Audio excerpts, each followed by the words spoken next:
boys and girls. This week you are reading the story Carl the Complainer. One of the concepts that we're focusing on with that story is cause and effect. The cause is why something happens, and the effect is what happens. Sometimes authors use clue words such as so and because to help readers figure out what happened and why.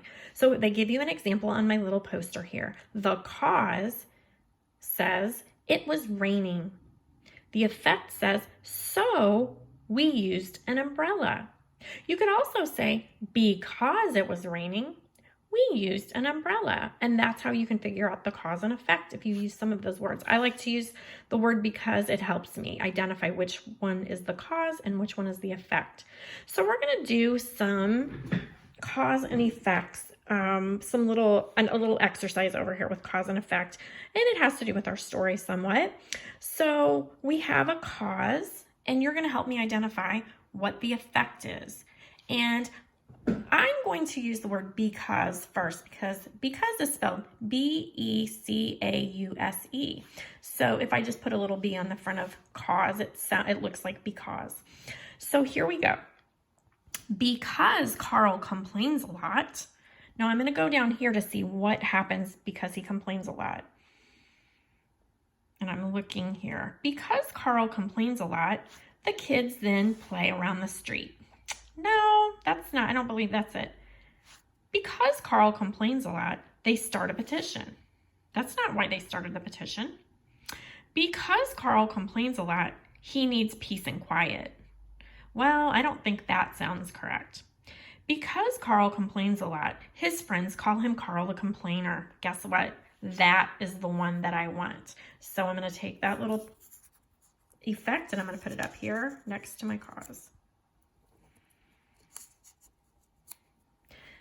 Okay, the next one says, Mr. Henry is a writer and needs to concentrate.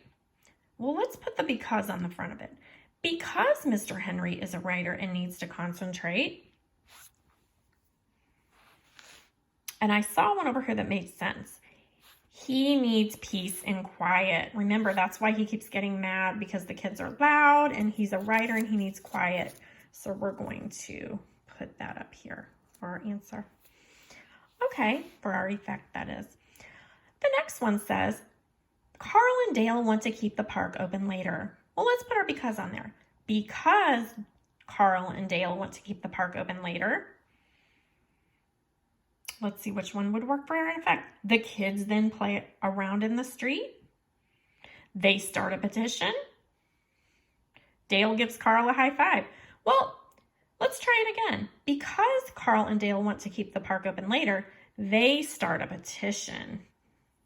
Remember, they wanted to see if they could get some support for that and get other people on their side so that they could have the park open. And then they wouldn't have to play in the street. Okay, the park closes early at 5 p.m. Well, let's put our because on the front of that. Because the park closes early at 5 p.m., the kids then play around in the street. So they don't have another choice, do they? The park closes too early, so they can't stay there, so they have to play in the street. So that's our effect. And our last one says, the council votes to keep the park open until sundown. Because the council votes to keep the park open until sundown, Dale gives Carl a high five.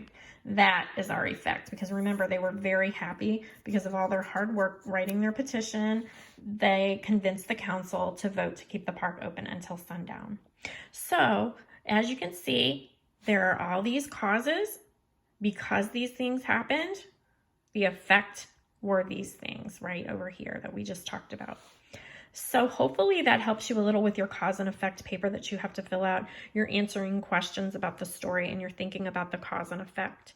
All right, boys and girls, thanks a lot. Bye-bye.